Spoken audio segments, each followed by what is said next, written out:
Alex Chapdelaine had almost everything a man could want, except the ability to walk. A car accident had stolen that, along with his sense of purpose.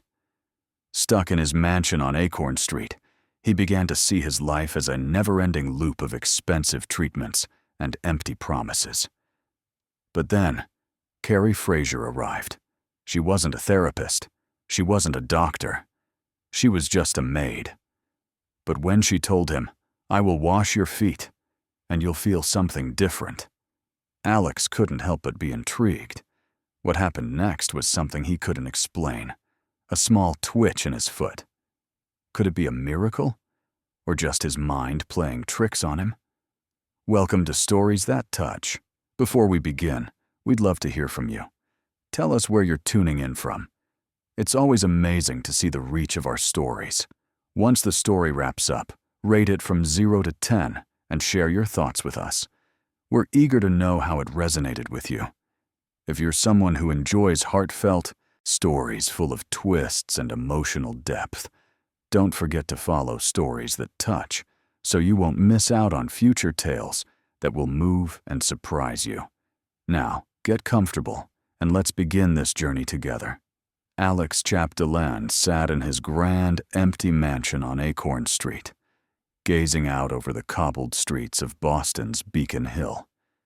The view from his window was something that once filled him with pride, a reminder of the success he had worked so hard to achieve. Now, it felt like a distant memory. The luxury that surrounded him had become nothing more than gilded walls and sterile rooms.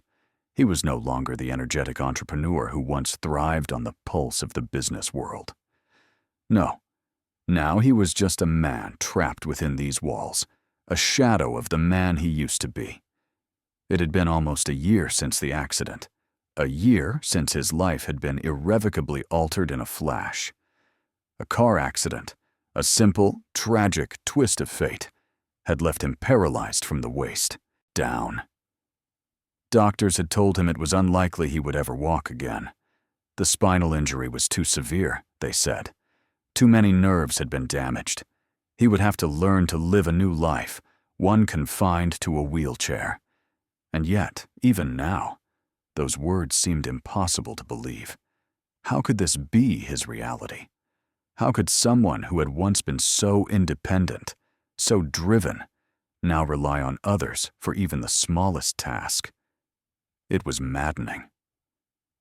Alex looked at the empty space before him, the silence in the room deafening. The house was large, too large for one person, too lonely. The walls, once filled with laughter, now stood still, listening to nothing but the sound of his own thoughts. His fingers brushed the edge of the coffee table in front of him, the polished wood feeling cool beneath his touch. He could still remember the days when everything had seemed within his grasp. He had been an ambitious man, driven by a need to succeed, a hunger for more. He had built his empire from the ground up, invested in ideas no one else had the courage to, and transformed his company into a multi-million-dollar success. But none of that seemed to matter now. None of it could fix him, could undo the damage. None of it could heal the deep sense of frustration and loss that had taken root in his soul. A soft knock at the door interrupted his thoughts, and he turned his head, breaking from his trance. "Come in," he said, his voice rougher than he intended. The door creaked open, and in stepped a woman, Carrie Fraser, the new maid. She was a quiet presence in the mansion, almost ethereal, a stark contrast to the bustling chaos of his past life. She was young, barely 25, with gentle eyes that seemed to carry the weight of unspoken wisdom. She had been hired just a few days ago, a replacement for the previous staff, who had left when Alex's health had declined. She stepped into the room, her soft footsteps barely making a sound on the hardwood floor.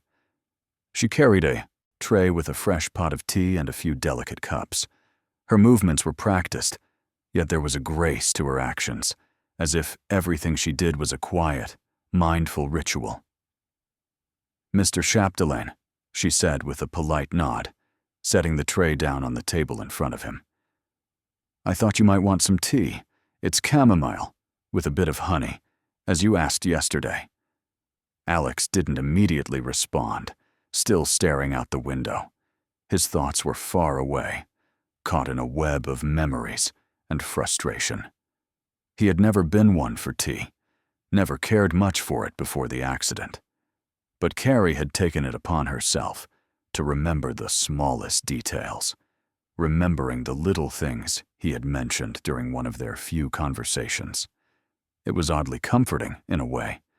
She was polite, respectful, and she never pushed him to speak more than he wanted to. For a moment, he considered refusing, but something inside him urged him to accept it. Perhaps he could distract himself, even if just for a minute.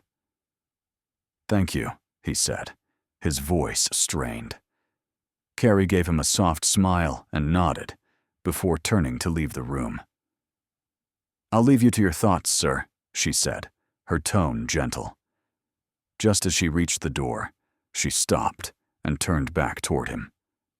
"If you'd like," she began hesitantly, "I could help with something else. I've read about different healing methods, things that might help if you're open to it." Alex's eyes narrowed slightly.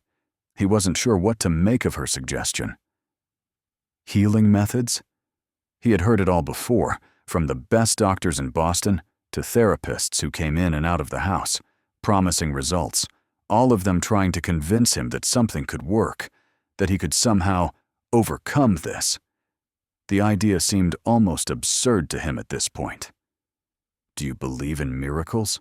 Alex asked bitterly, the question escaping before he could stop it. Carrie hesitated for a moment, then nodded, her expression calm. "I believe that the body is capable of healing in ways we don't fully understand. If given the right conditions, if we listen closely enough, the body can find its way back to balance." Alex's heart twinged at her words, though he didn't show it. "I don't need balance," he said dryly. "I need my legs back. I need to walk again. That's all." Carrie looked at him, her gaze unwavering. "I'm not promising anything," she said quietly, "but I've seen the body heal in ways that doctors have called impossible. Sometimes healing begins with small steps, small moments of connection. It's not just about what's broken, it's about the whole person. Mind, body, and spirit." The words lingered in the air between them. Alex stared at her, his mind conflicted. She wasn't asking him to believe in something wild or far-fetched. She was just offering a different perspective, one he hadn't considered before. But could it work? Could something so simple, something so foreign to his once science-driven mind, really make a difference? "I'm not some case study for alternative medicine," Alex muttered, looking down at the teacup in front of him. He wasn't sure what he was feeling. Resentment, skepticism, or maybe even a flicker of something he hadn't allowed himself to feel in a long time. Hope. Carrie gave him a small, understanding smile. "Of course, but sometimes the right healing doesn't come from the methods we know best. It comes from being open to something new, something unexpected." Alex's gaze softened, though he couldn't bring himself to voice what was really on his mind. Maybe he was just too tired, too broken, to keep fighting the ways of the world he used to understand.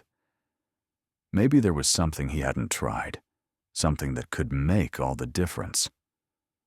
That evening, after Carrie had finished her work, she approached Alex again, this time with a different kind of offer. "Would you allow me to help you tonight?" she asked, her tone gentle yet unwavering. "I could help with your feet. Just let me soak them in warm water, give them a light massage. It could help with circulation. I won't do anything that makes you uncomfortable. But it's a small thing, and sometimes small things can make a big difference." Alex looked at her, his mind swirling with doubts. He wanted to say no. He wanted to refuse outright and go back to wallowing in his own frustrations. But something inside him, some fragile spark of hope, compelled him to say yes. Maybe this would be the one thing he hadn't tried. "All right," he said, his voice quiet. "Go ahead." Carrie nodded and moved to prepare the warm water. She wasn't in a hurry. She took her time, her movements graceful, almost meditative, as she prepared the small basin and poured the warm water into it. Alex watched, his eyes narrowing as he tried to make sense of what was happening. He had long ago abandoned hope that anyone, no matter how skilled, could fix what had been broken inside him. But as Carrie set the basin down before him, a strange feeling began to form. A part of him was willing to believe that this small act could spark something more. As she dipped her hands into the water and began to gently wash his feet, Alex sat back, eyes closed, allowing himself to sink into the moment. He had no idea how long she worked on his feet. He didn't know what kind of magic she believed in, or what kind of healing she thought this would bring. But for the first time in months, something inside him relaxed. It wasn't the usual sharp sting of frustration that accompanied every day, every failed attempt at regaining his former life. Instead, it was a gentle release, a quiet acceptance. Maybe, just maybe, Carrie was right. Maybe healing didn't just happen in hospitals or clinics. Maybe it could begin with something as simple as a touch. And as the night stretched on, something unexpected occurred. A faint sensation, a tingling in his toes. It was subtle, almost imperceptible, but it was there. Alex froze. Could it be?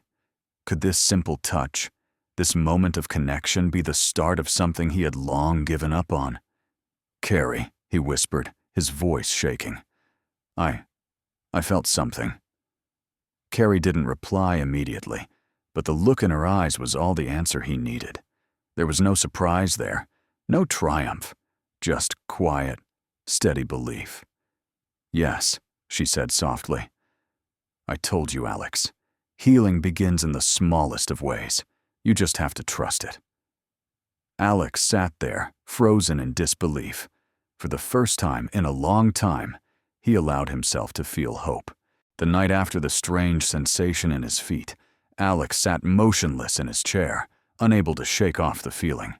It was fleeting, barely noticeable, but it was there. For the first time in months, he found himself sitting in the quiet of his mansion, staring out at the lights of Boston stretching far below. His mind swirled with a dozen thoughts, most of them about the feeling in his feet, a sensation that should have been impossible.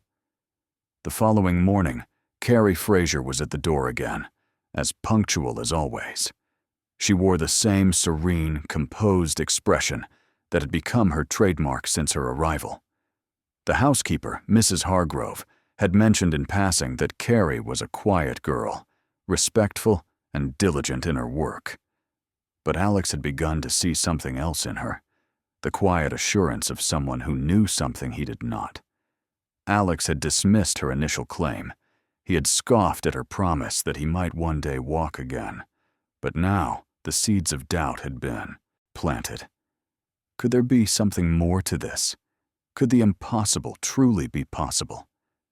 "Good morning, Mr. Chapdelaine," Carrie greeted him as she entered the room, her voice calm, steady, as if nothing in the world could ruffle her. Alex nodded, but said nothing, his gaze lingering on her, uncertain of what to say or ask. What could he ask her about last night? What was there to say about a sensation that had no medical explanation? Carrie moved to his side, preparing the basin of warm water. She had grown comfortable in her role, efficient, yet careful. As she dipped the cloth into the water, Alex watched her, trying to read her expression, wondering if she had any inkling of how he felt. "Is it possible?" he asked suddenly, the question escaping before he could stop it. His voice was quiet, betraying the vulnerability he had kept hidden for so long. "Is what possible?" Carrie asked, without looking up. Alex hesitated. "For someone like me, to heal, to walk again." Carrie paused, and for a long moment, she didn't speak. The silence in the room grew thick, almost unbearable. Finally, she spoke in a voice softer than usual, as though she were revealing something deeply personal. "My grandmother used to say that healing is about balance," Carrie began. "Not just the body, but the mind, the soul. She helped many people, some with injuries more severe than yours. But it wasn't about magic. It was about understanding the body's ability to heal itself when it's given the right care. She believed that the body holds memories, memories of pain, of movement, of life, and that these memories can be awakened." Alex turned his head slightly, intrigued despite himself. "Your grandmother?" Carrie smiled, the faintest hint of warmth in her eyes. "She was a healer. People came to her with problems no one else could solve. Her methods were unconventional, to say the least. She used touch, energy work, herbal remedies, and a deep understanding of the body's rhythm. People didn't understand her at first, but eventually they saw results. She helped my father walk after he was paralyzed in a car accident, much like yours." Alex's heart skipped a beat. Her father? He wanted to ask more, but something held him back. The mention of her father piqued his interest, but it also unsettled him. Could Carrie have learned from this healer? "You believe this, don't you?" Alex's voice was laced with disbelief. He couldn't help it. The years of expert opinions, the sterile scientific world of doctors that had told him nothing could be done. He had built his life around that reality. Now, this young woman was suggesting that his recovery lay not in a surgeon's hands, but in her family's hands, in touch and herbal remedies. "I do," she said simply. "It's not easy to explain to someone who's spent their life in hospitals and doctors' offices. But healing isn't just about the body. The mind must believe it's possible first. If you don't believe, you'll never see change. But if you do, you open a door that's been locked for a long time." Alex swallowed hard, trying to make sense of it all. He was still skeptical, but there was something in Carrie's conviction, in the way she spoke, that made him wonder if, just maybe, there was truth to her words. "I'll never walk again," he muttered, more to himself than to her. "The doctors said, they said it was irreversible." The bitterness seeped into his voice. It was the same line he had repeated to himself over and over, the same resignation he had buried deep inside. Carrie's hands paused in the water, and she turned to him with the same calmness that always seemed to emanate from her. "What if they're wrong?" she asked softly. Alex looked at her, his gaze hard. He wanted to argue. He wanted to shout at her that he knew the truth, that he would never walk again. But something in her expression stopped him. She wasn't offering false hope. She wasn't promising him miracles.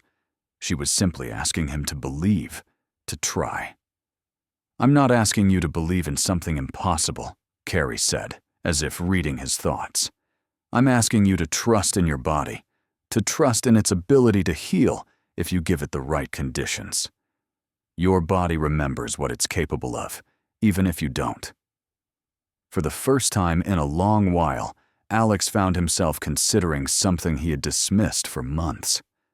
Maybe, just maybe, Carrie's strange methods could offer something the doctors had missed.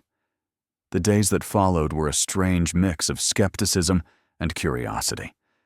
Carrie continued with her routines, washing Alex's feet, massaging his legs, using oils and herbs to soothe the muscles that had long since gone numb. There were no grand promises, no flamboyant gestures, just calm, steady care. Each day, Alex felt the sensations in his feet grow stronger, though still faint. He could feel his toes move slightly during each session, a twitch here, a flutter there. But it was so small, so imperceptible to anyone else, that he often doubted whether it was real. On the 5th day of her treatments, Alex found himself more willing to engage. Carrie had suggested he try small exercises, gently flexing his legs or attempting to move his ankles in small circles. He didn't expect much, but the effort was strangely comforting. For the first time in months, he was doing something, even if it was only a little, even if it was just trying. "Carrie, how did your grandmother know this would work?" Alex asked one evening, his voice quieter than usual. Carrie was kneeling beside him, massaging his feet with a gentle rhythm. She didn't answer right away, as if she were carefully considering her response. "She didn't always know," Carrie said after a moment, but she believed in the body's power to heal, if it was allowed the right environment. A lot of people don't believe in this kind of healing because it can't be measured or seen in a lab. But she always said that real healing happens in the spaces between. It's not about what you can prove, but about what you can feel. Alex leaned back, trying to digest her words. Feel. He wasn't sure if he could feel anything more than the deep ache in his heart, the heavy weight of his past. But there was something in her words that sparked a small flicker of something. Hope? "Do you really think I could walk again?" Alex asked, his voice soft, almost hesitant. The question hung in the air, fragile and raw. Carrie met his gaze, her eyes steady and calm. "I think you can, but you have to let go of the idea that you can't. You have to stop seeing yourself as broken." Alex remained silent, looking out at the skyline. The city stretched out before him, vast and full of life, a reminder of everything he had lost and everything he could still gain. Carrie's work continued in the following weeks, each session building on the last. The sensations in Alex's legs began to grow clearer. He started feeling more than the faint tingling. There was warmth, a deeper connection to his body. His toes twitched more frequently. He could bend his knees just a little, ever so slightly. But it wasn't just his body that was changing. Something inside him was softening too. The walls he had built around his emotions, his resentment, his fear, his deep-seated belief that he would never move forward, began to crumble bit by bit. Carrie's hands worked slowly but steadily, her touch grounding him in the present, in the belief that healing was still possible. It was never a quick fix. It wasn't about overnight miracles. It was a process of awakening, both physically and emotionally. And Alex, despite his doubts, couldn't help but wonder if the impossible might just be within reach. It had been a week since the strange sensation in his feet. A week since Alex had started questioning everything he'd ever believed about healing. But the doubts, the skepticism, still gnawed at him like an itch that wouldn't go away. Alex sat in his wheelchair by the large window, staring out over the city of Boston. The lights of the skyline stretched out before him, a sea of golden points blinking in the night. Yet inside, he felt as far away from that city as possible. The frustration was building again, piling on top of everything else. Every day, he went through the motions. Carrie would come. She would wash his feet. He would feel the faintest tremor in his legs, and each time, he told himself, it was just his imagination. That what he was experiencing wasn't real. Maybe it's all in my head, he thought bitterly. Carrie's gentle touch had a way of calming him, but it also reminded him of the reality he couldn't escape. He was a prisoner of his own body. A man who had once stood tall, confident in his success, now reduced to an immobile shell. No matter how hard he tried, there was no escaping that truth. But there was Carrie, persisting with her strange ways. Her quiet confidence was maddening. She never pressured him, never pushed. She simply was. She believed. But Alex wasn't sure he could follow her. It felt like he was being asked to abandon logic, reason, and trust in something he couldn't quantify. The air in the room felt heavy. He could hear the faint hum of the mansion's air conditioning, the rustling of the curtains against the open window. Carrie's gentle footsteps broke the stillness as she entered the room. "Good evening, Mr. Chapdelaine," she said softly, her voice like a soothing balm to his jangled nerves. "How are you feeling tonight?" Alex didn't turn to look at her right away. His eyes stayed fixed on the city below. "Frustrated," he admitted, his voice strained. "I don't know how much longer I can keep pretending this is working. These little twitches, they're not enough. They don't mean anything. My doctor said it was hopeless. I should have listened to them." Carrie didn't respond immediately. She simply stood quietly, waiting for him to speak. Finally, she moved to him, gently placing the basin of warm water in front of his feet. "I know it's hard," Carrie said, her voice steady and calm, as if she were speaking to someone who needed reassurance, but not pity. "Healing isn't something that happens overnight. And it's not just about your body. It's about your mind, too. You've been carrying a heavy load, Alex. That burden, it's blocking your progress." Alex let out a harsh laugh. "My mind?" He shook his head, the bitterness of it all rising in his chest. "I'm stuck in this chair. My body doesn't work. My mind, it's all I have left. And even that feels like it's failing me." Carrie kneeled in front of him, her gaze kind and unflinching. "That's not true," she said gently, her hands dipping the cloth into the warm water, then gently pressing it to his foot. "Your mind is still your greatest asset. But right now, it's filled with anger, guilt, and fear. You're holding on to things that are keeping you stuck." Alex's hands clenched around the arms of his chair. "I'm not holding on to anything," he said, the words sharp with frustration. "I'm trapped in this nightmare." Carrie met his gaze. "Healing starts with letting go. Letting go of the anger you're holding on to. Letting go of the guilt. Your body has already started to respond to the healing. The sensations, the twitches, that's proof. But if you don't let go emotionally, you'll never fully heal. Your mind is as important as your body in this journey." Her words were simple, yet something about them struck a chord within Alex. He wanted to argue. He wanted to tell her that it was impossible to let go, that he couldn't stop feeling the rage, the guilt, that it was his fault he was in this chair. But he didn't say any of that. He couldn't. Instead, he sat in silence as Carrie worked. He closed his eyes, her voice a quiet presence in the background. "You see, Alex," she continued, her fingers working the cloth over his feet in small, methodical motions. "My grandmother always said that the body holds memories. When you're injured, it's not just your muscles and bones that suffer. The injury affects you on every level. You can heal your body by helping your mind, and your emotions heal too." Alex opened his eyes again, glancing down at Carrie. "And you think you can fix that? That you can fix me by washing my feet?" Carrie paused, looking up at him. "It's not just about the feet. It's about connecting with your body, trusting it again. It's about bringing your mind and body into harmony." Alex let out a sharp breath, the tension in his shoulders growing.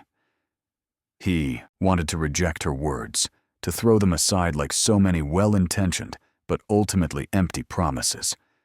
But something inside him stopped him. Was it possible? Could Carrie's strange, unorthodox methods really be the answer? Could he find the will to believe? "I don't know if I can," Alex said, his voice breaking the stillness. "I don't know if I can believe again." Carrie smiled softly, still working the warm cloth over his foot. "You don't have to believe all at once. Just take it one day at a time, one step at a time. And let go of the guilt. You didn't cause this accident. It wasn't your fault. Alex flinched, his mind instantly flooded with images of the crash. The screech of the tires, the explosion of glass, the sudden jolt of pain that had paralyzed him. He had been speeding. He had been distracted. He had taken risks he shouldn't have. "I shouldn't have been driving that night," Alex said, his voice barely above a whisper. "I should have known better. I wasn't paying attention. I ruined everything." Carrie stopped her movements, her hands gently holding his foot. "Alex, you didn't ruin anything. Accidents happen. But your mind has been holding on to that guilt, to that what if, for too long. You have to let it go. You have to forgive yourself." Alex shook his head. "I can't. It's too much. I don't even know how to begin." Carrie's voice softened, taking on a new kind of warmth.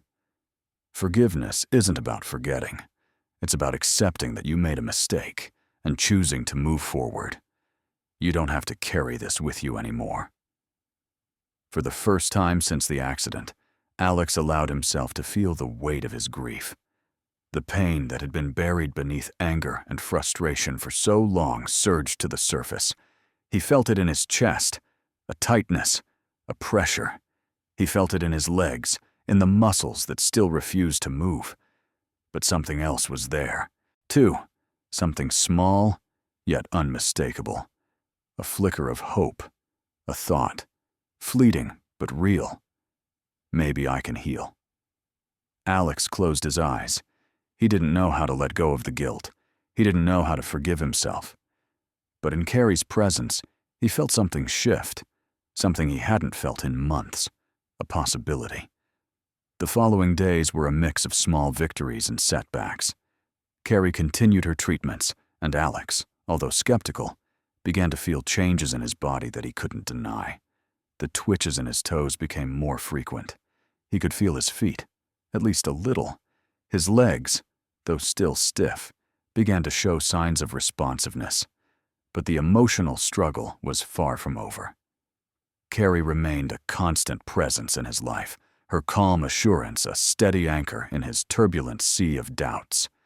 She never pushed him to believe, never asked him to abandon logic or reason. But her quiet faith in him was undeniable. And with each passing day, as Alex's body began to show signs of life, a small seed of hope took root within him. He didn't know where this would end. He didn't know if he could ever walk again. But for the first time since the accident, he allowed himself to wonder, what if? And that was enough to keep him going. One more day.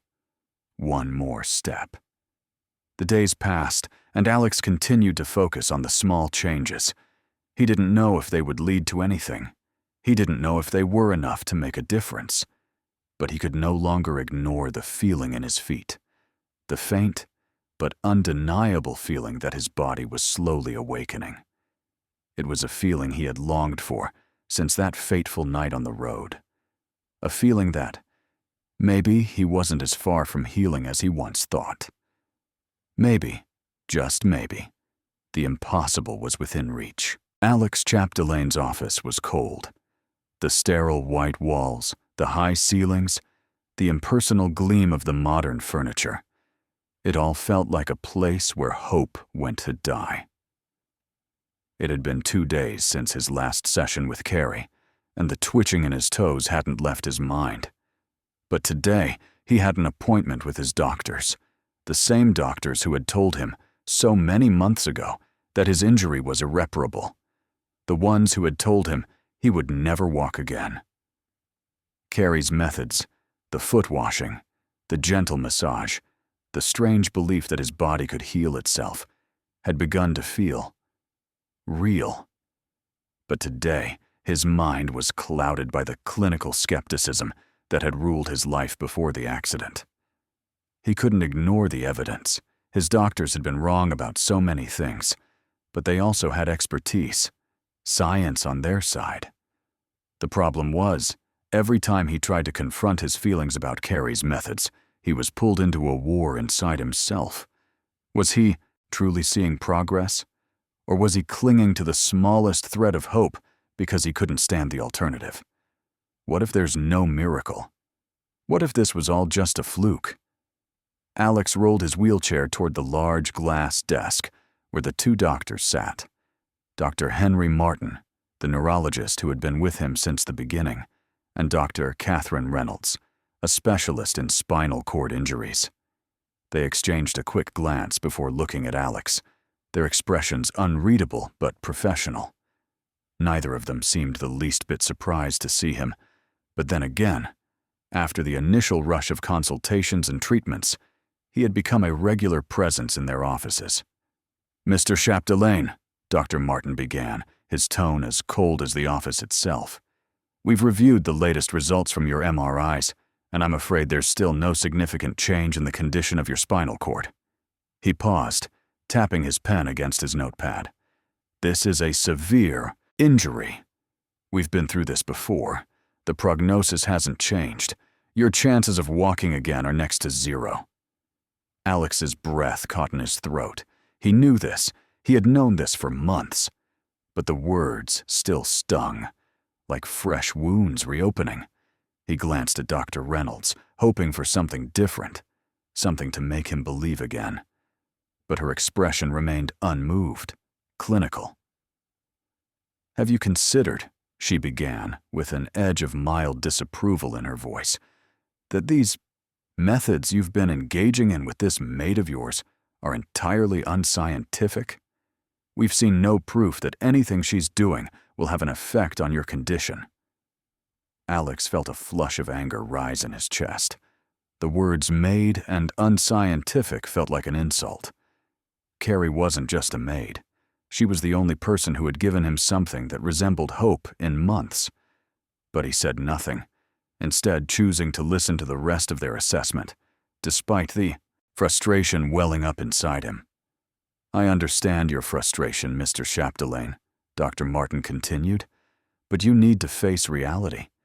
We can work with you to maintain your physical health, but expecting something beyond that is unrealistic." "Right," Alex replied, his voice colder than he intended. He rolled his chair away from the desk, not bothering to hide the dismissiveness in his tone. "You're telling me I should just give up on the idea of ever walking again. Thanks for the reminder." Dr. Martin gave him a sympathetic look, but there was no warmth in it. He was the doctor, after all. It was his job to be logical.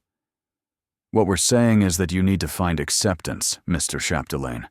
We can help you adapt to your new reality. But sometimes, fighting against the inevitable only causes more pain." Alex didn't respond. Instead, he simply nodded. He didn't have the energy to argue anymore, not today. Maybe he was wrong, maybe they were right, and Carrie's healing methods were just a distraction from reality.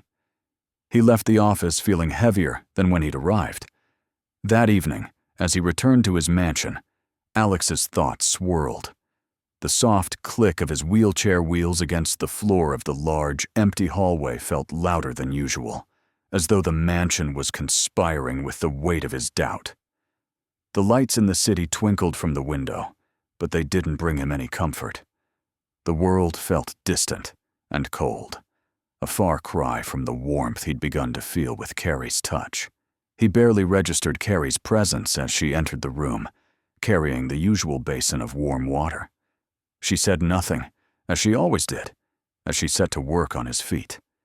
He sank into his chair, the weight of the day settling on his shoulders. It was only after a few minutes, when Carrie gently dipped the cloth into the water and began to rub his feet, that Alex felt something again. A familiar sensation, one he thought he was imagining. His toes twitched, more distinctly this time, not just a ghost of a feeling, but a movement. He froze, his breath catching in his throat. "Carrie." His voice was shaky, almost disbelieving. "I felt it. I felt it again." Carrie paused for a moment, her hand stilling over his foot. She didn't speak right away, simply continuing her soothing, steady rhythm as if she'd been expecting this. "It's okay," she said softly, her voice calm and steady. "You're healing, Alex. It's happening." "But it felt so real," Alex said. his voice trembling with disbelief. He looked down at her, meeting her gaze for the first time that evening. Why is this happening? Why now? What is this? I've tried everything. Carrie smiled, a gentle, reassuring smile that seemed to take away some of the weight he was carrying. Healing doesn't work on a set timeline. It's not something we can predict. It's about trusting your body, trusting yourself. Your body is remembering what it's supposed to do. The healing has started, and all I'm doing is helping you open up to it. Alex blinked, the enormity of what was happening starting to settle on him. He wanted to argue. He wanted to deny the possibility of it all. But something inside him was awakening, a tiny spark of hope he couldn't ignore. It scared him. He didn't know what to believe anymore. As the minutes passed, the sensation in his feet started to intensify. Alex felt his legs responding to her touch, his muscles beginning to stir in ways they hadn't in months. He couldn't explain it. It didn't make sense, but it was there, an undeniable sign of change. His legs, still stiff and weak, seemed to remember something. Carrie's soft, rhythmic touch was both calming and invigorating. As the sensation grew stronger, Alex allowed himself to feel something he hadn't allowed in months: hope. Later that evening, as Carrie finished and prepared to leave for the night, Alex couldn't help but open up to her in a way he hadn't before. The strange sensation in his feet had shaken him deeply, and with it came a need to finally confront the emotional toll his accident had taken on him. "Carrie," Alex began, his voice softer now, the anger and frustration of earlier replaced by a new, unexpected vulnerability. "I don't know if I can keep doing this. I don't know if I can keep believing that this, whatever it is, will work." Carrie paused by the door, turning to look at him. Her expression was kind, but firm, the same quiet wisdom in her eyes that had always been there. She stepped back toward him, her hands folded gently in front of her. "You don't have to believe all at once, Alex. You don't have to see the end of the road right now.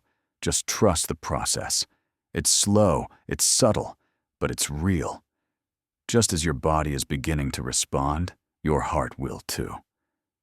Alex looked up at her, his eyes full of unspoken questions. "How do you know? How can you be so sure?" Carrie smiled softly. "Because I've seen it happen before. My grandmother, the same way I'm helping you. She helped many people with conditions that doctors said were impossible to heal. It wasn't quick, and it wasn't easy. But it was real." Alex looked down at his feet, the flicker of sensation still lingering in his legs. He wanted to believe. He wanted to believe so badly. And for the first time in months, he felt like it might just be possible. "Okay," he said, his voice barely above a whisper. "I'll keep trying. I'll keep going." Carrie nodded. One step at a time. That's all any of us can do. And with that, she left, leaving Alex alone with his thoughts, and a quiet but persistent hope that had finally begun to take root. Alex sat in his wheelchair, the early morning sunlight filtering through the windows of his mansion. The sprawling view of Beacon Hill, with its cobblestone streets and elegant buildings, stretched out before him, bathed in a soft glow. It was beautiful, but today it felt distant. It had been weeks since Carrie first started working with him, and his skepticism still lingered, despite the small changes he'd experienced. He still wasn't sure what to make of the fleeting sensations in his feet, the tingling that came and went like the shadow of a forgotten dream. But today, something felt different. The air was thicker, charged with possibility. Carrie had arrived early, as she often did, her calm presence filling the room before she even said a word. She was standing by the door, carrying the familiar basin of warm water. The quiet hum of her energy was comforting in a way that Alex couldn't explain. "Good morning, Alex," she greeted him softly, setting the basin down in front of him. She didn't need to ask if he was ready. She simply knew. "Morning," Alex replied, his voice carrying a mix of uncertainty and something else, a glimmer of anticipation. He hadn't felt that before, not in a long time. Carrie began her usual routine, immersing a cloth into the water, then slowly and carefully applying it to his feet. She worked in silence, her touch both gentle and firm, as though she could feel the small knots in his body, the tension that had accumulated over the months of his paralysis. Alex closed his eyes, his breath steady, allowing the sensation of her hands on his feet to settle him into the moment.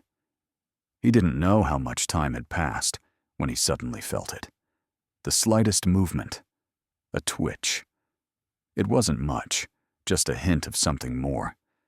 But it was enough to make Alex freeze, his heart pounding in his chest.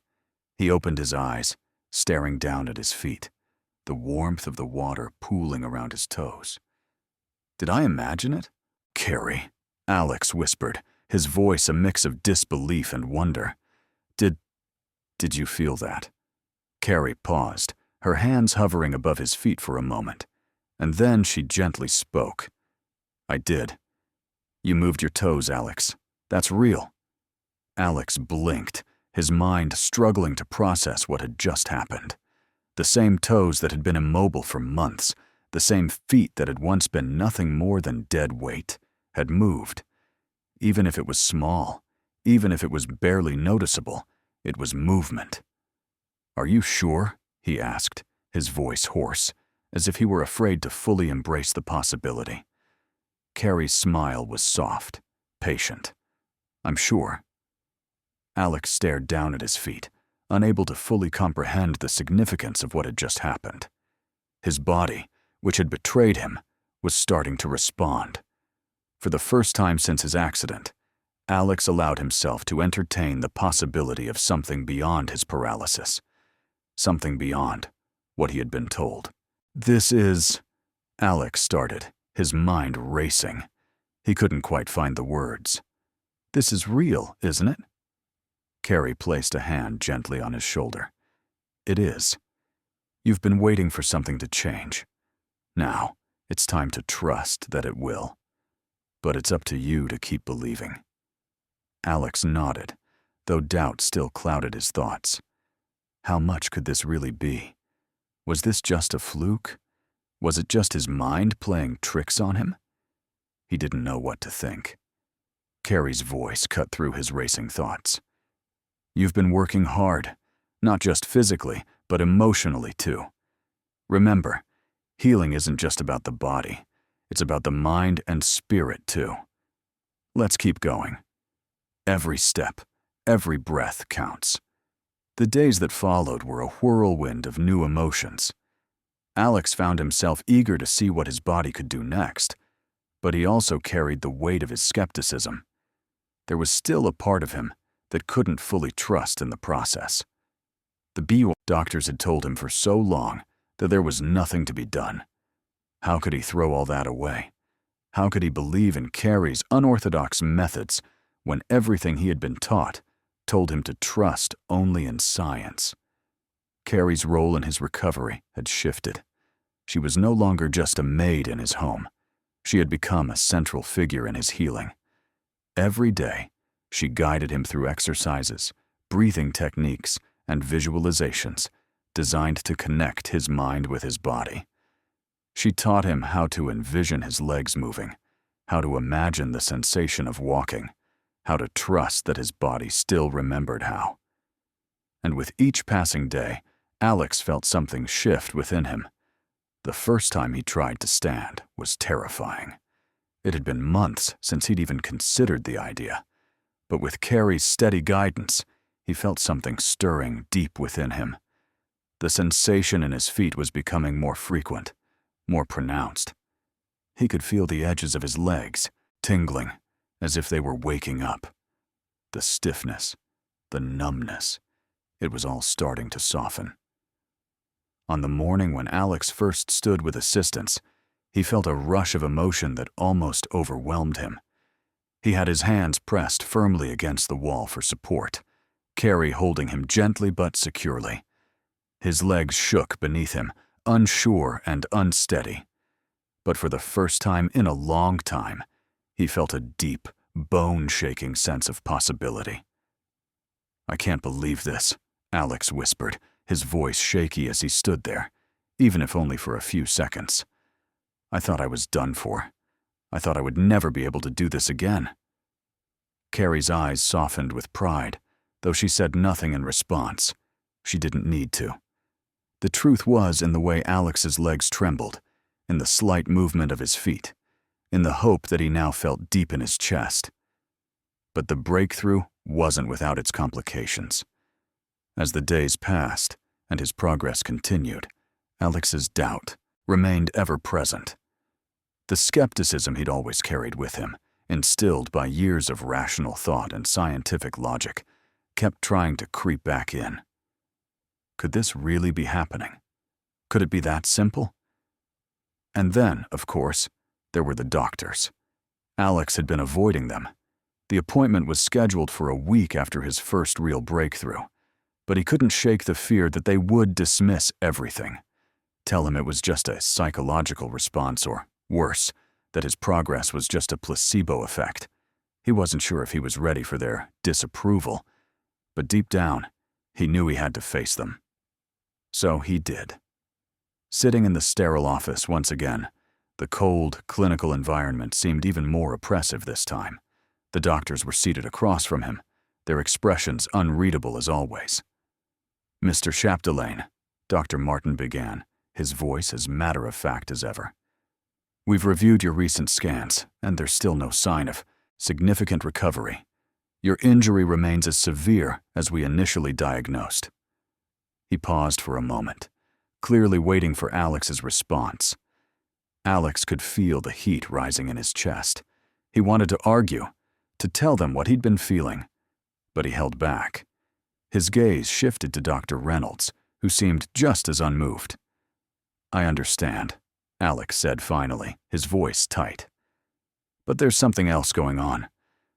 I've been feeling changes, small, but real changes." He took a breath, his voice growing stronger. "I know you don't believe it, but I do." The doctors exchanged glances, and Dr. Reynolds spoke, her tone dismissive.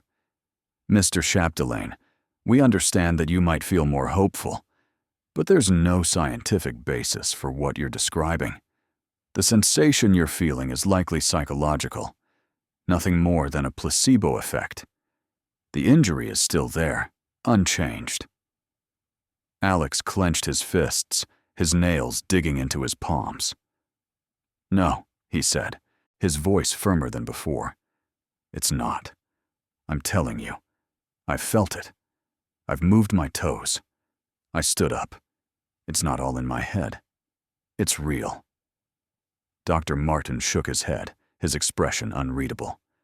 "I'm afraid that if you continue to ignore the facts, you'll set yourself up for disappointment."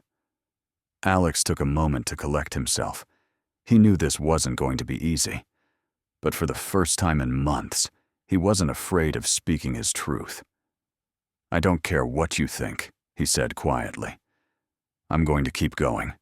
I'm going to keep believing in this, in what I can feel, and in what Carrie has shown me." The doctors sat in stunned silence. Alex didn't wait for them to respond.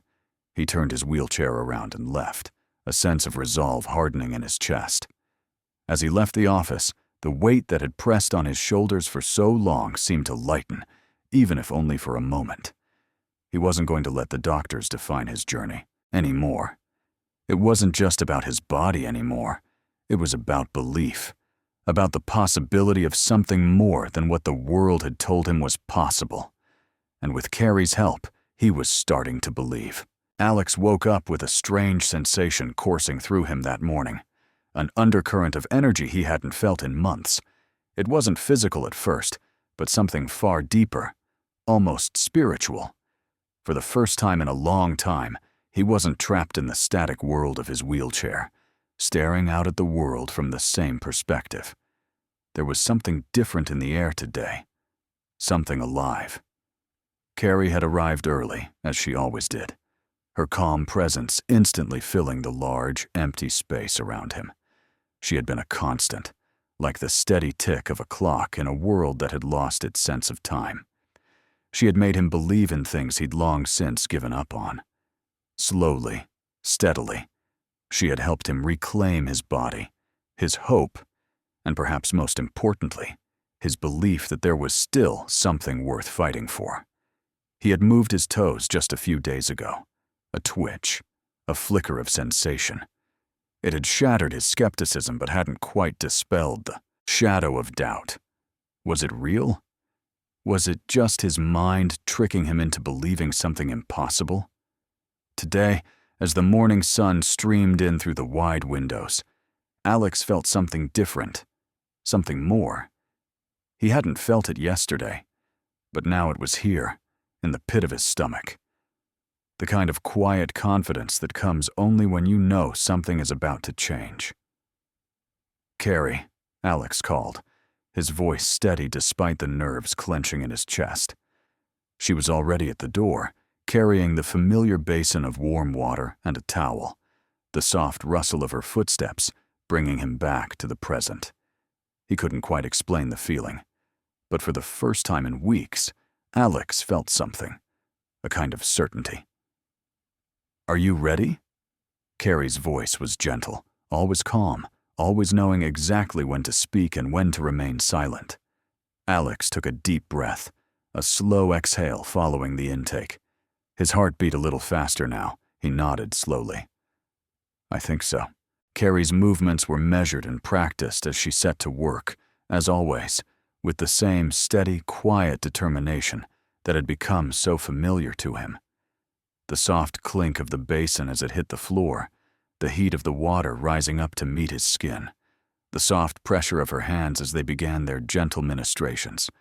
All of it had become part of his routine. But today, everything felt different. There was a strange stillness in the air, a palpable sense of something about to happen. Carrie began with the usual strokes along his feet, her hands moving as though they were guided by some invisible rhythm. As her hands worked, Alex let his mind wander, letting himself feel the connection between his body and the sensation that had begun to bloom within him. He focused on the tips of his toes, on the feeling of warmth spreading up through his feet. He could still remember how the doctors had said there was nothing they could do, how they'd told him it was over, that the best he could hope for was learning how to live within the confines of his paralysis. But every day with Carrie was changing something in him, transforming his body, his heart, and his mind.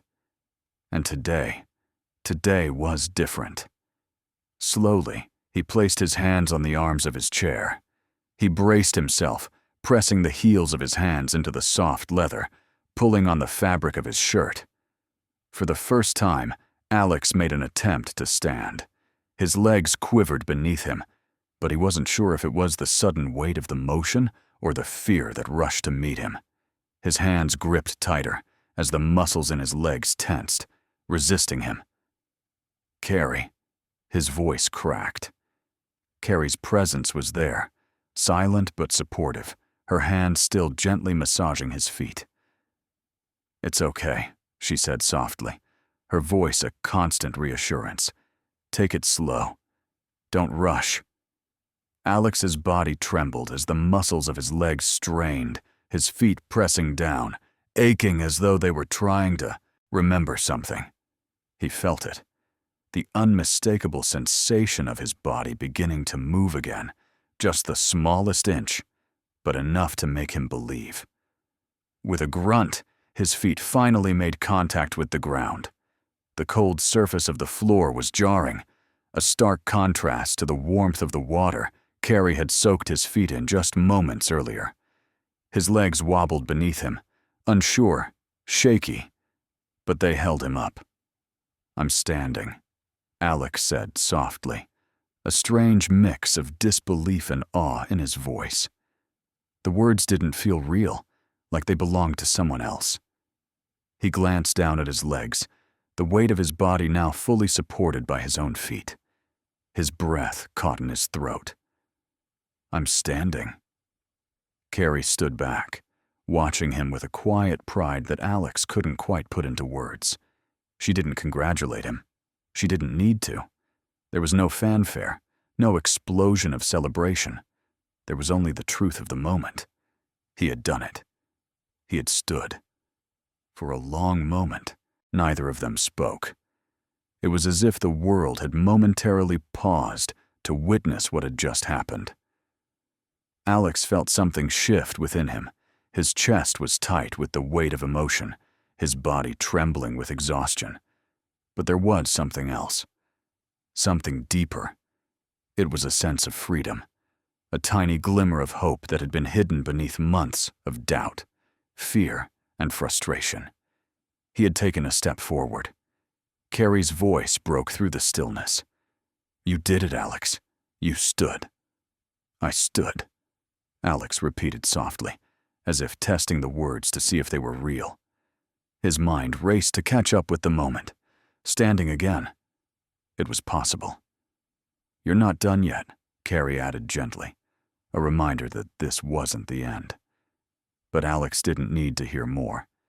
He knew it. This was just the beginning. The next few weeks passed in a blur. Alex's progress wasn't swift or dramatic. His legs, though stronger, were still stiff. His movements were shaky, tentative, and painful at times. But the reality of his first step had transformed him. It wasn't just about his body anymore. It was about his belief, his spirit, and his emotional healing.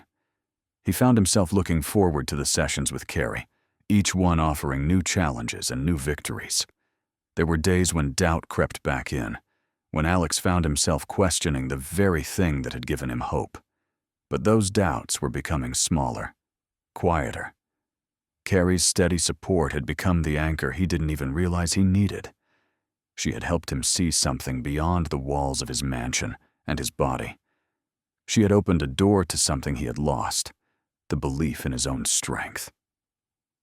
One morning, Alex stood again, this time with a little less assistance. His legs still trembled beneath him, but the uncertainty had softened. With Carrie's encouragement, he managed to take a step. It wasn't much, just one shaky, unsteady movement forward. But it was enough to fill him with something new. Determination. He could do this. He could keep going. "Carrie," he said, his voice thick with emotion. "I can feel it.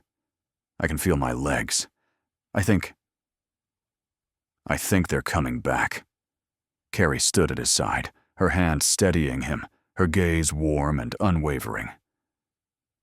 "They never left you, Alex. They've just been waiting for you to believe in them again." The simplicity of her words struck him deeply. In so many ways, he had been waiting for his body to return to what it once was. But Carrie had shown him that healing wasn't just about physical recovery. It was about belief. Belief in himself.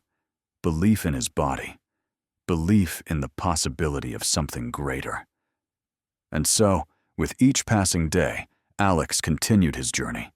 He no longer saw Carrie just as a maid in his home, a caretaker, or a healer. She had become his mentor, his guide, and, in some quiet way, his friend. The bond between them had grown stronger, a shared journey of recovery and renewal.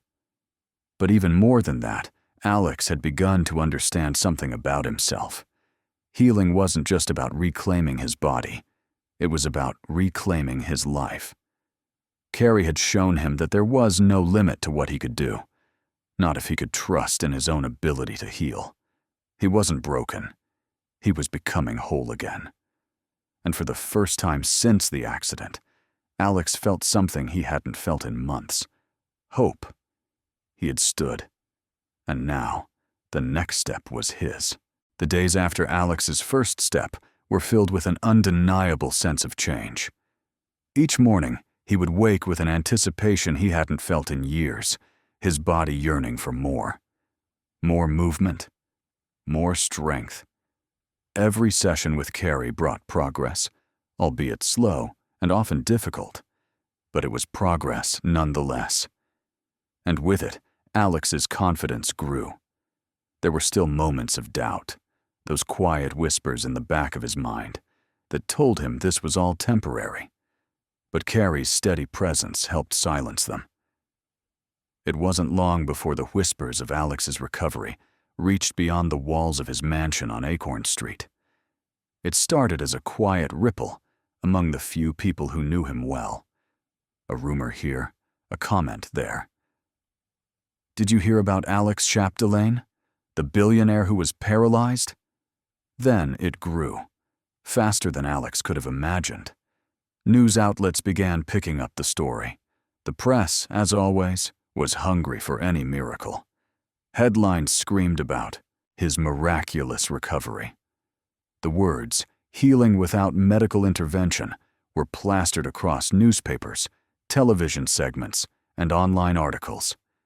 The story of the reclusive billionaire who had somehow started walking again was captivating, a ray of hope in a world filled with bleak headlines. People were fascinated by the possibility that someone who had been told they would never walk again could defy the odds. But along with the praise came skepticism. And soon, that skepticism was no longer just a murmur. It was a shout. Alex hadn't anticipated the storm of attention that would follow his progress. At first, it felt like a breath of fresh air. But as the media coverage intensified, so did the pressure. His family, whom he hadn't seen much of in years, began calling. Friends from his old life, those who had once been close but had drifted away over the years, suddenly returned with words of concern. They were all speaking the same language. You need to stop this. It's not safe. It wasn't just the press. It was the medical community. The first call came from his neurologist, Dr. Martin. Alex had been avoiding him since he stood for the first time. But with the media storm escalating, the doctor's patience had run thin. Alex, I need to see you, Dr. Martin said, his voice stern and almost condescending over the phone. This has gone far enough. Alex had tried to ignore the call at first, the same way he had tried to ignore the doubt that had crept back into his mind. But there was no escaping it. Dr. Martin insisted on an appointment, and Alex had no choice but to face it. The clinic where Alex was once a regular patient felt foreign to him now.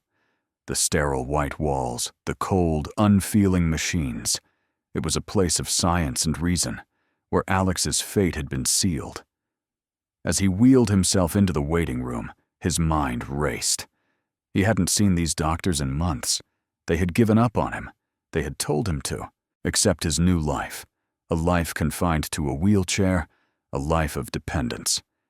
Now, here he was, still alive, still fighting. And yet, they were about to dismiss the only thing that had made a difference. Dr. Martin greeted him with a tight smile, his usual professional demeanor now tinged with something else. Disbelief. The doctor wasted no time. Alex, you've been on the news. I'm sure you know what I'm about to say. This healing you're going through. I don't have to tell you that it's not scientifically sound. There's no evidence that what Carrie is doing is anything more than an elaborate placebo.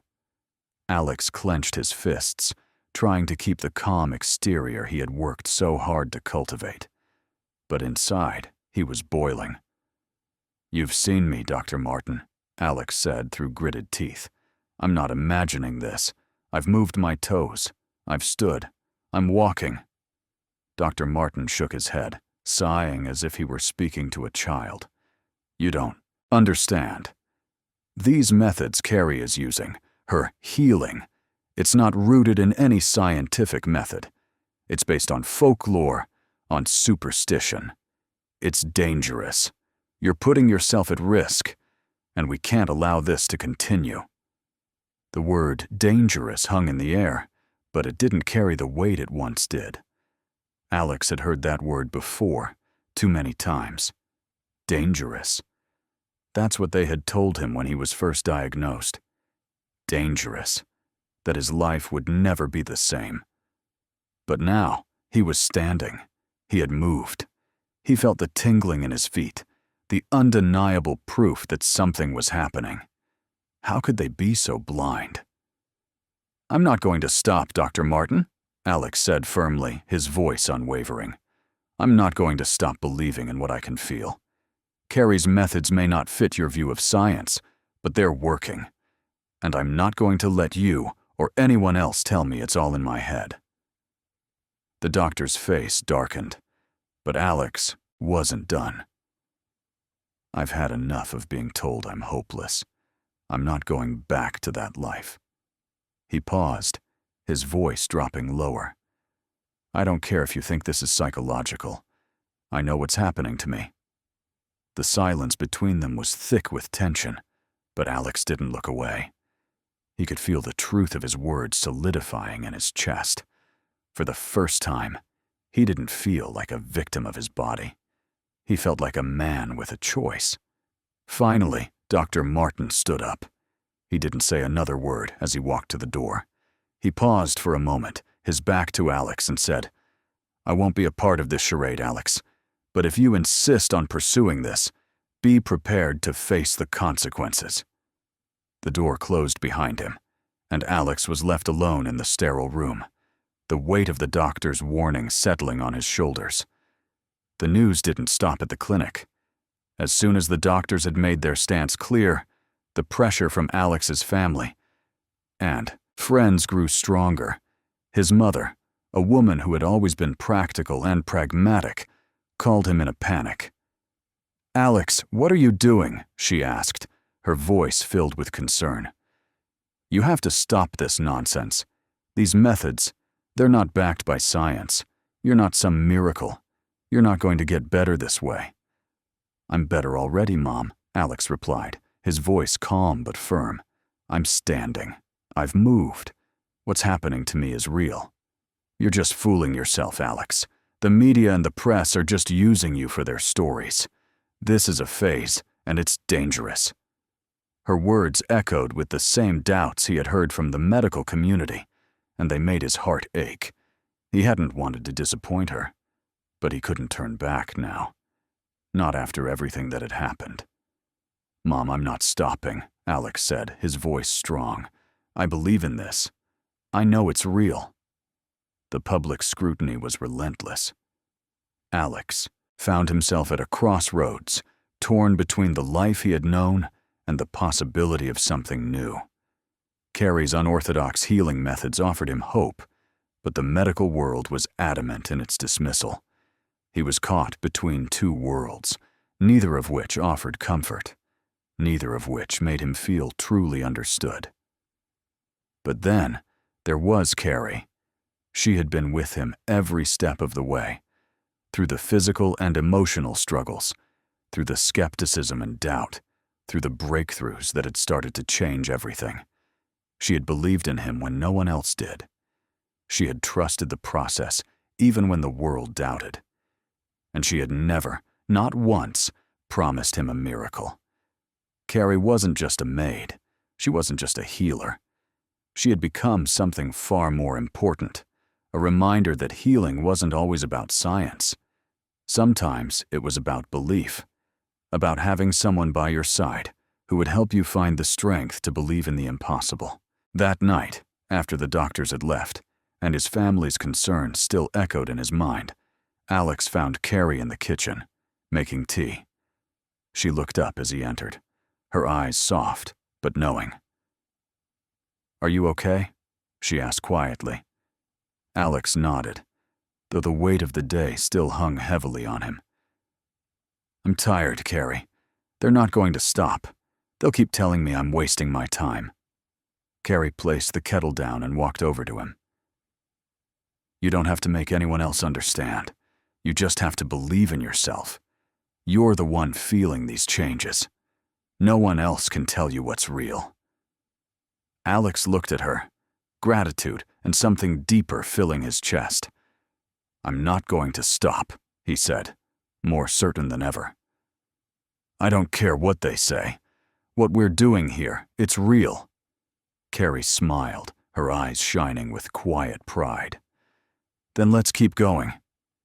And for the first time in a long time, Alex knew exactly what he needed to do. No more waiting, no more questioning. It was time to walk forward, on his terms, with Carrie by his side.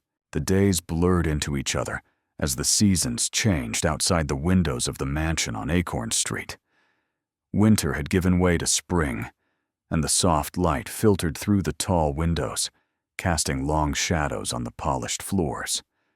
Inside, things had changed too, imperceptibly at first, then all at once. Alex, who had spent months in a wheelchair, confined to his own thoughts and frustrations, was no longer the same man. He could feel it with every passing day, in every subtle shift of his muscles, every flicker of sensation in his legs. Carrie's gentle, persistent work had transformed him in ways he couldn't fully comprehend, and yet, every time he moved, it became clearer. Healing was happening. But nothing could have prepared him for the moment he would take his first independent step. It was a quiet evening, the kind Alex had come to appreciate. Carrie was there, as usual, by his side. She had become his constant, her presence more than just that of a caregiver. In many ways, she had become his lifeline, steadfast, patient, and unwavering. There was something about her calm demeanor, her quiet belief in the body's ability to heal, that had begun to calm the storm inside him. That evening, as he sat in his chair, waiting for Carrie to finish preparing the space for their usual session, Alex felt a familiar stir of energy in his legs. He could no longer ignore it. The tingling was becoming more frequent, more intense.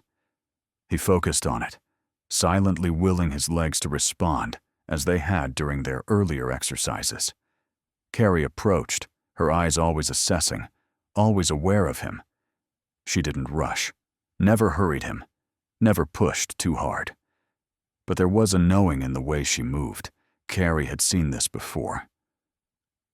"You're ready," she said softly, placing her hands on the arms of his chair. Alex didn't speak, but his eyes met hers. The doubt he had held onto for so long, the fear of trying and failing, had all but vanished. There was something inside him now, something that said, "This is possible." Carrie helped him shift his weight, guiding his body with practiced ease. For the first time in months, Alex was on his feet without her supporting him, his weight not completely on her, but on his own legs. It was wobbly, and the trembling of his muscles felt foreign, but it was a step, a real step. For a moment he stood there, frozen, as though the act of standing itself was a miracle. His heart raced in his chest, disbelief mixing with joy. He could hear Carrie's breath, steady and encouraging, but all he could focus on was the feeling of the floor beneath his feet. The ground had always felt distant, unreachable, and now, here it was, familiar once again. "One step," Carrie whispered, almost as though she were speaking to herself. Then, slowly, deliberately, Alex lifted his foot. The movement was unsteady at first, like a newborn foal taking its first steps. His legs shook beneath him, but with Carrie's support, he took another step, and then another. Each one seemed to defy the limits he had been told were absolute, each one reinforcing the incredible possibility of what was happening. For the first time since his accident, Alex was walking. He felt the weight of his body shifting from one leg to the other. His arms tightened around the walker, but his legs were moving. Not perfectly, not without effort, but they were moving. The realization hit him with such force, it almost brought him to his knees. Carrie stood back, watching him with quiet pride, her hands resting gently at her sides. "Well done," she said, her voice steady and warm. Alex didn't answer immediately. His eyes were wide, his breath coming in ragged gasps. He took another step, and then another. It wasn't a graceful walk. His gait was uneven, clumsy even. but it was enough to fill him with something he hadn't felt in years. Hope. "I'm walking," he breathed, as though the words themselves were too heavy to believe. Carrie nodded, but her expression was still calm, measured. "Yes, you are." Alex's legs were trembling now, and he could feel the strain, but he didn't want to stop. He was afraid that if he did, it would all go away, that the miracle of this moment would vanish like a fleeting dream. Later that evening, as Alex sat in his chair, exhausted but alive with emotion, he found himself staring out of the large windows overlooking the bustling streets of Beacon Hill. The city lights twinkled like a million stars beneath him, and for the first time in what felt like forever, he allowed himself to believe in a future. The future, he thought, had been stolen from him. Carrie was at the kitchen counter, preparing tea as she always did after their sessions. She didn't speak, didn't intrude on his quiet moment, but he could feel her presence in the room. She had helped him get back on his feet in more ways than one. "Thank you," Alex said quietly, finally breaking the silence. Carrie glanced over her shoulder, her smile small but knowing.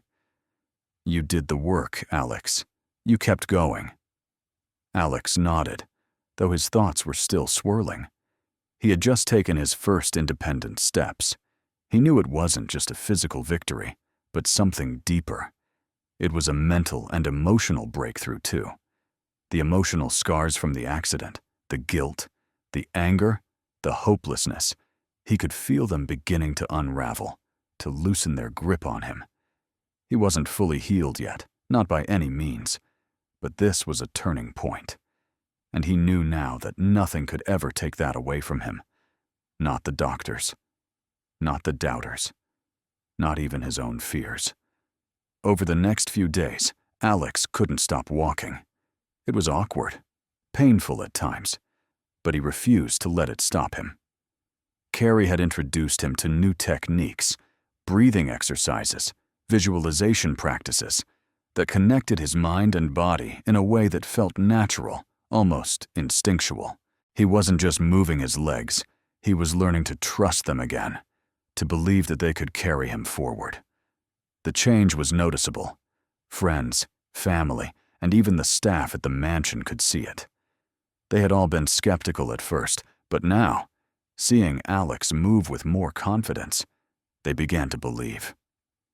The word was spreading. Alex Chapdelaine was walking again.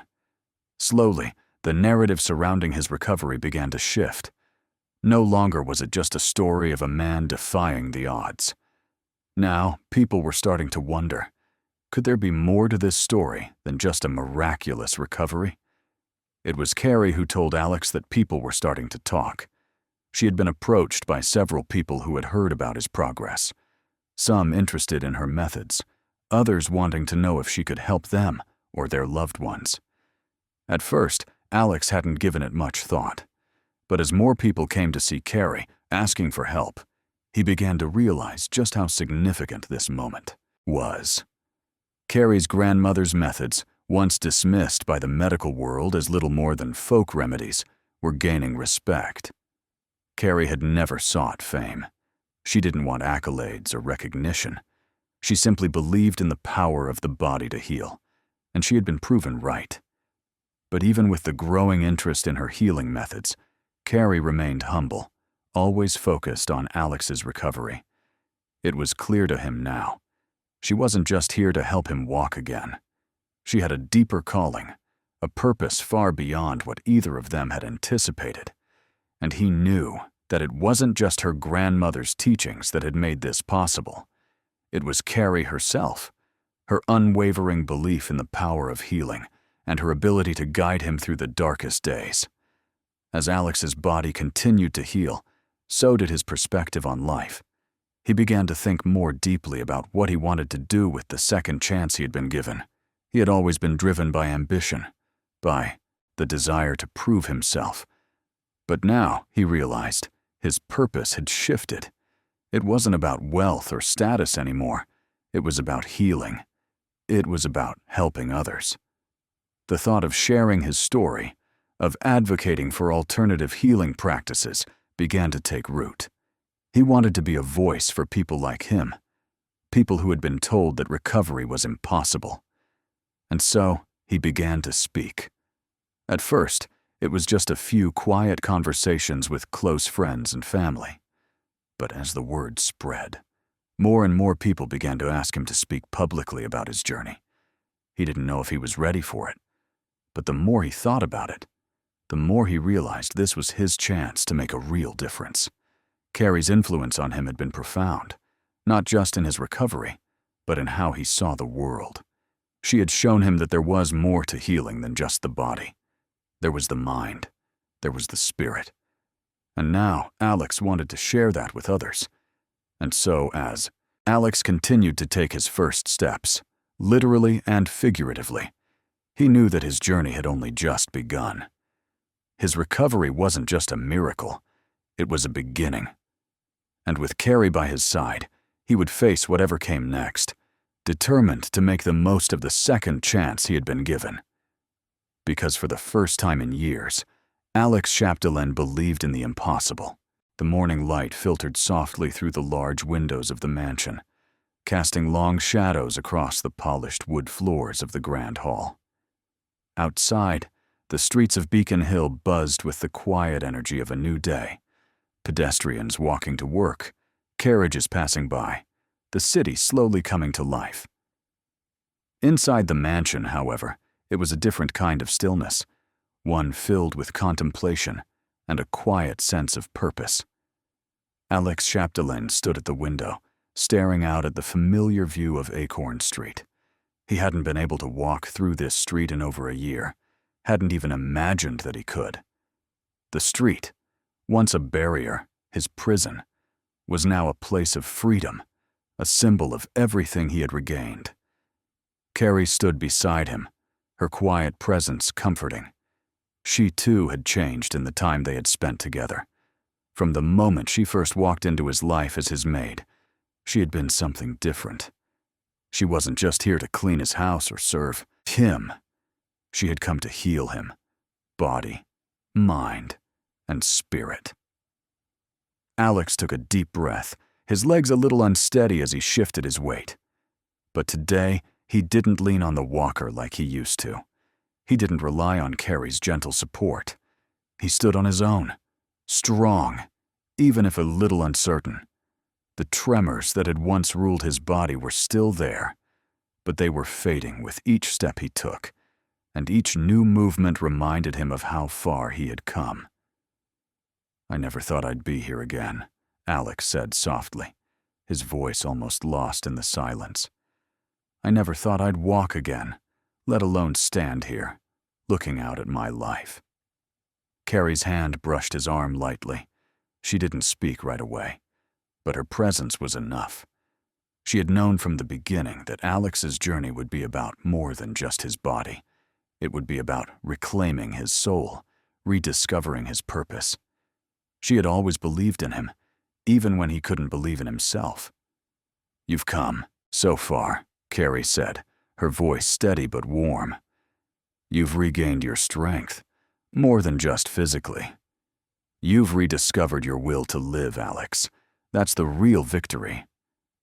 Alex nodded, his chest tight as he thought about how much had changed in the past few months. The man he had been before the accident, the arrogant, driven businessman, had all but disappeared. He had been replaced by someone softer, someone more open, more willing to embrace vulnerability, to face the dark parts of himself that he had long ignored. "I couldn't have done this without you," Alex said, his voice thick with emotion. He turned to face her, searching her eyes. "Not just because you helped me walk again, but because you showed me that healing is about more than just the body. You taught me that healing starts with the heart. I was so lost, Carrie. I didn't know if I could come back from this, and I didn't know if I even wanted to. But you made me believe again." Carrie's expression softened. She had always known that this would be more than just about physical healing. It had been about breaking through the walls Alex had built around his heart, about helping him see that there was more to life than success, wealth, and pride. But now, seeing him stand here, seeing him acknowledge the journey they had taken together, filled her with a quiet pride of her own. "I didn't do this alone, Alex," she said gently. "You did the work. You opened yourself up to something you couldn't see before. That's what made all the difference." Later that day, they sat together in the study, the room bathed in soft afternoon light. Alex had been thinking about what he wanted to do next, how he could use his new lease on life, his second chance, to make a difference. "I've been thinking about something," Alex said, his fingers tracing the edge of a book on the coffee table. "I don't want to go back to the way things were. I don't want to go back to a life where I was only driven by money and success. I've seen how much more there is to life now, how much more you can do when you heal yourself, when you truly take care of both your body and your soul." Carrie sat across from him, her eyes steady. She had a feeling she knew what he was going to say next, but she didn't interrupt. She wanted him to come to the conclusion on his own. "What if we opened a clinic?" Alex continued, his voice growing more animated. "A place where people could come, not just for the traditional treatments, but for a whole approach to healing. A place where we combine modern medicine with holistic practices, like what you've taught me. A place where people can heal not just their bodies, but their minds, their spirits. It wouldn't be just about fixing what's broken. It would be about helping people rediscover their strength, their purpose." Carrie's heart skipped a beat. Oh, she had hoped he would say something like, "Oh, this." But hearing it from him, seeing the passion in his eyes, made it all the more real. "Are you sure?" she asked softly. "A clinic like that, it would be a lot of work, a lot of responsibility. It's not just about what you've gone through. It's about helping others find their own path to healing. It's a huge step." "I know," Alex said, nodding. "But I think I've found my purpose. It's not just about me anymore. It's about using what I've learned, using what we've both learned, to help others. We've already helped so many people already, in small ways. I want to do more. I want to create a place where people can learn that healing is about more than just medicine. It's about believing in yourself, in your body's ability to recover." Carrie smiled, her heart full. "I think it's a great idea, Alex, and I'll be right here, helping you every step of the way." Weeks passed, and the idea of opening the clinic began to take shape. Alex threw himself into the work, researching the best practices for blending modern medicine with holistic healing.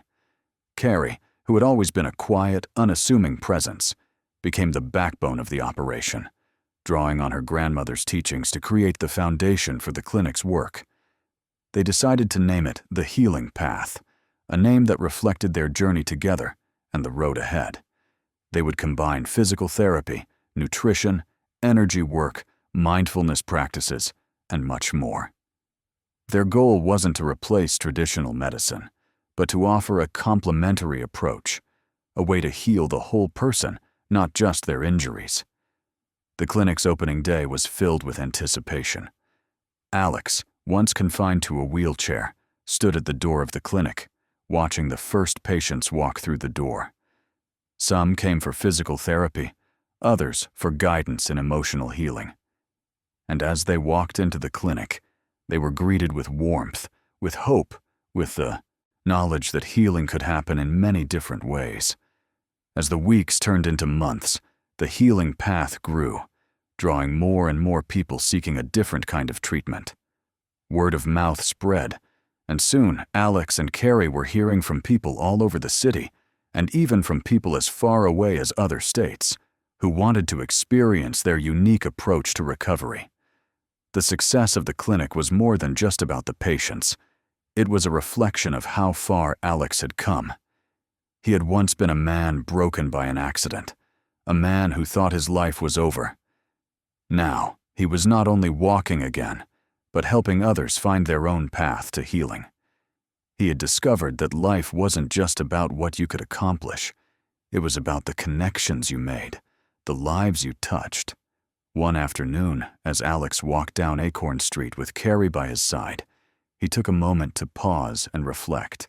He had once walked this street with pride, thinking only of his success, his wealth. Now, he walked with a different kind of pride, the kind that came from knowing he had found his true purpose. Carrie, too, was different now.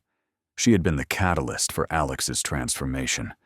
But now, she was a respected healer in her own right. Together, they had created something far greater than they could have imagined. "What's next?"